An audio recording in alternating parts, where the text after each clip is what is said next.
pilote qui prend l'air. Voilà, voilà, je me rapproche des forêts. Je vais rentrer dans les forêts avec mon petit 4x4. Voilà le genre de coin dans lesquels je passe. Il ne faut pas s'embourber ni rester coincé. Magnifique. Sublime. Être capable de maîtriser un engin tout terrain.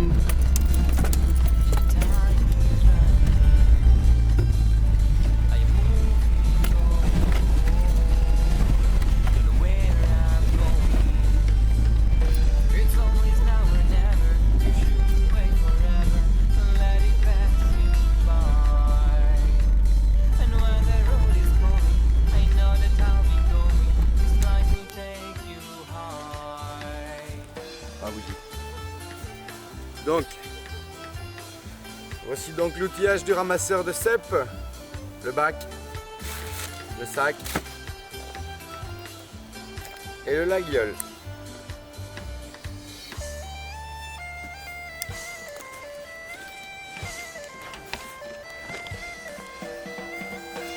Donc aujourd'hui dans cette vidéo, je vais vous expliquer, vous montrer ma théorie et comment je pratique.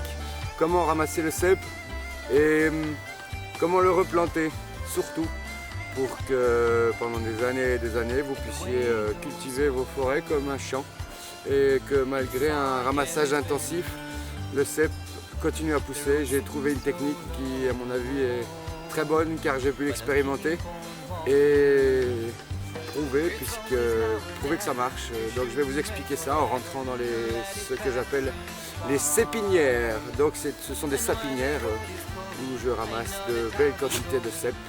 Je les ai baptisées les sépinières.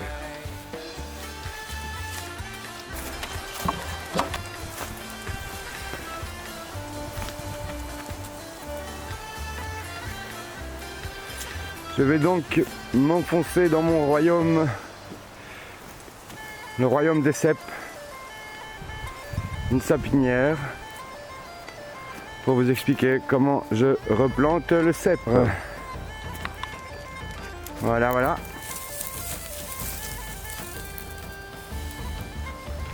Voici donc un cèpe déjà assez ancien. Il y a déjà 4-5 jours. La mousse est jaune. Encore très très bonne. Puisque la mousse, les spores se glissent, se détachent facilement du chapeau. Voilà. Donc ça c'est un cèpe que je vais pouvoir emmener. Voilà, voilà. De jolis petits cèpes.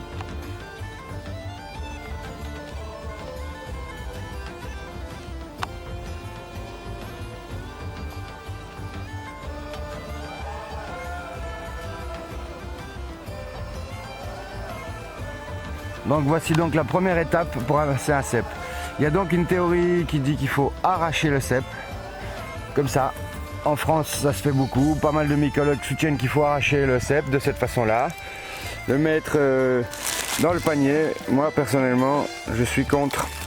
Il y a une autre théorie qui dit que on coupe le cèpe. Il y a d'autres ramasseurs qui donc soutiennent qu'on coupe le cèpe à sa base, hein.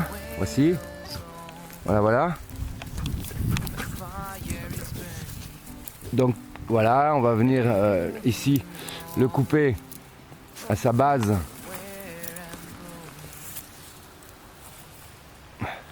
Et laisser le mycélium, le pied, en terre. Ça c'est la deuxième théorie. J'ai donc trouver le juste milieu, la théorie du milieu, et j'ai pu constater que d'année en année j'avais autant de cèpes, si pas plus, chaque année dans mes sapinières. Donc il y a 3 trucs pour refaire pousser le cèpe derrière vous. Je vais vous montrer le premier. Alors première étape, je ne sais pas si on va entendre, vous soulevez en effet le mycélium, il faut l'entendre craquer. Voilà, je le craque, je ne vais pas plus loin que ça. Ensuite, je coupe mon cep à sa base. Voilà.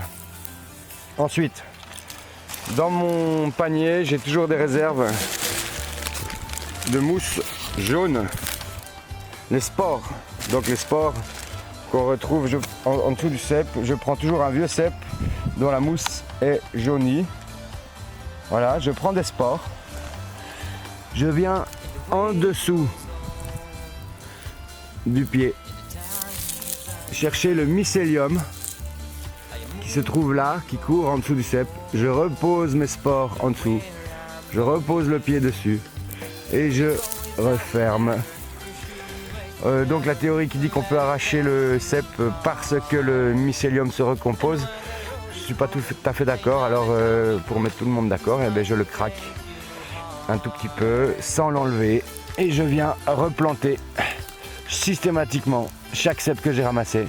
Je place le spore en dessous, je referme et je peux vous garantir que ça repousse. Je vais vous montrer encore un autre truc là tout de suite. Maintenant, dès que je trouve des plus gros cèpes, donc des plus vieux cep qui a déjà une semaine, mis à terre sans doute par le passage d'un sanglier. Alors il y a tellement de ramasseurs maintenant dans les forêts, en tout cas dans mon coin, que les gens emmènent même ça à la maison.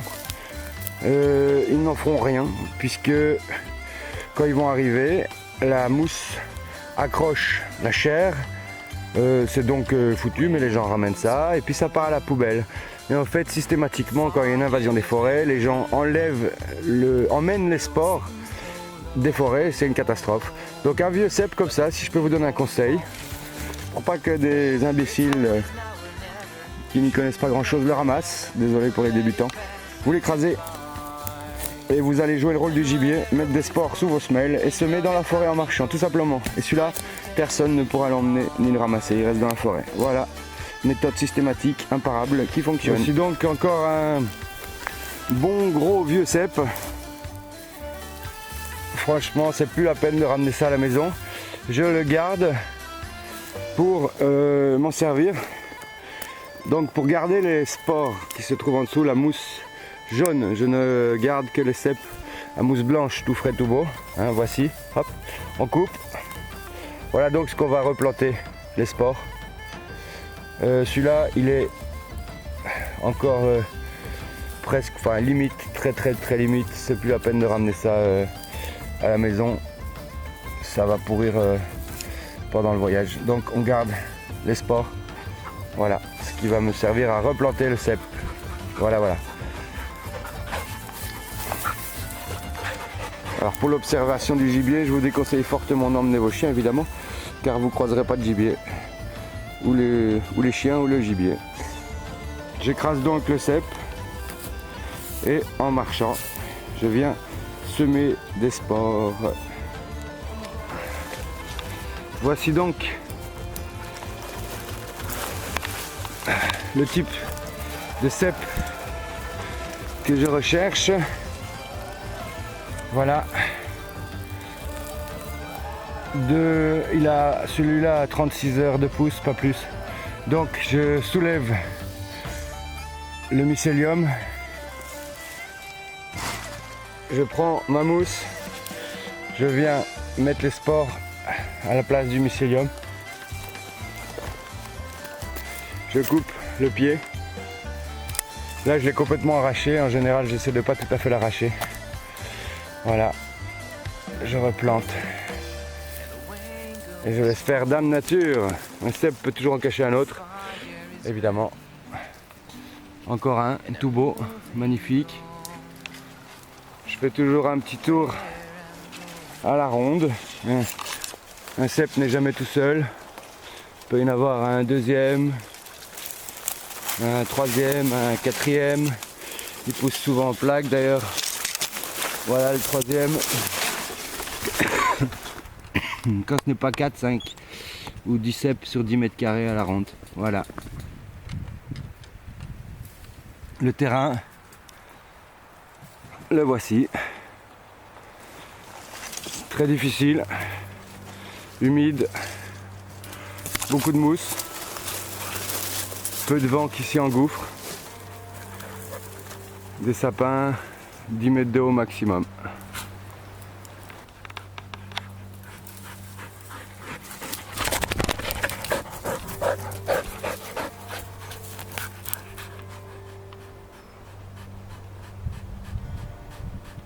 Voilà, voilà les deux petits fauves, les petits loups.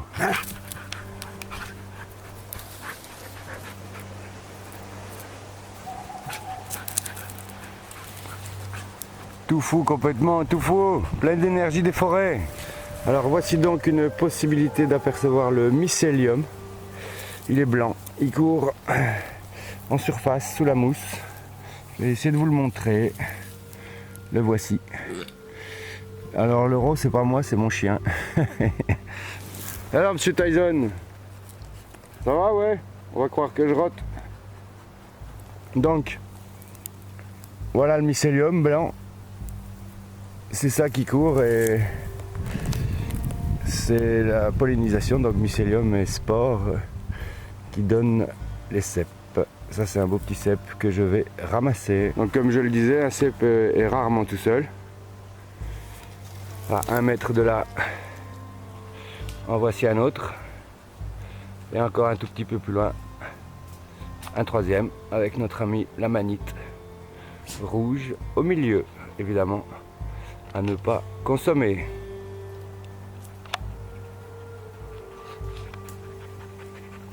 Celui-là, c'est le petit cèpe bouchon parfait. Bonjour monsieur Tyson.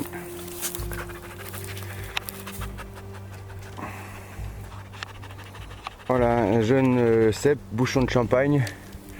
Je dirais qu'il a 48 heures, c'est parfait. On peut apercevoir le mycélium blanc. Je vais le faire craquer sans un bruit, je ne sais pas si vous allez entendre. C'est comme ça que je fais craquer le mycélium et je ne coupe, je n'arrache pas.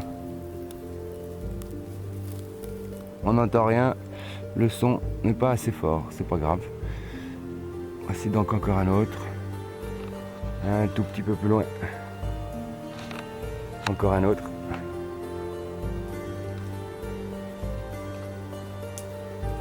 Le voici, le voilà.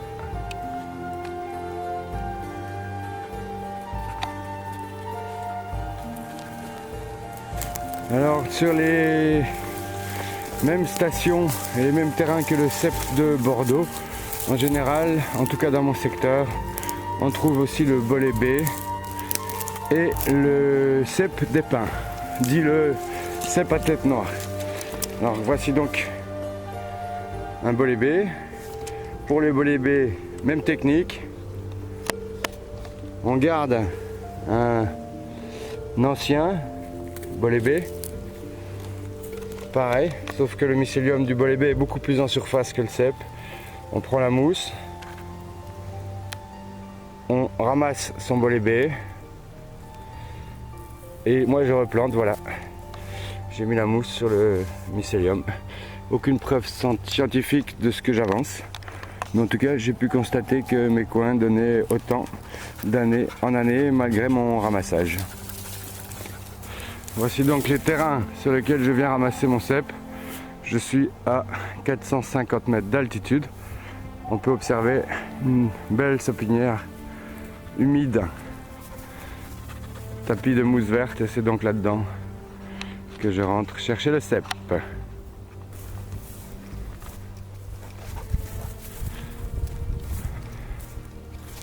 Voici donc la sortie de la sapinière.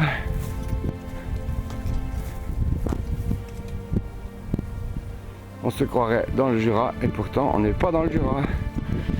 Et bien entendu, je n'indiquerai pas où je me situe, ça serait trop facile.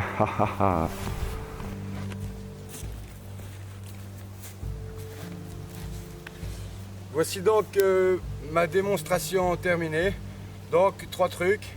Les vieux cèpes à mousse jaune dont la mousse ne accroche à la chair. Laissez-les en forêt, écrasez-les, semez. Une mousse jaune encore bien ferme, gardez-la pour conserver les spores. Et donc le truc, faire soulever le cèpe, faire entendre le pied craquer, se détacher légèrement du mycélium, prendre, comme je vous ai montré sur la vidéo, vos spores, réensemencer, recouvrer, fermer. Et vous aurez de belles années devant vous. Voilà, à la prochaine. Donc juste encore un petit rappel, on retrouve le bolet B et le cep des pins ou cep à tête noire sur les mêmes stations. Aussi la girole, sauf que cette année j'ai pas beaucoup de girole. Voilà, le pied bleu ça sera pour une autre fois, le pied de mouton aussi. Qu'est-ce qu'il nous reste? Les chanterelles. Tout ça, ce sera pour une autre fois. Alors, bon ramassage.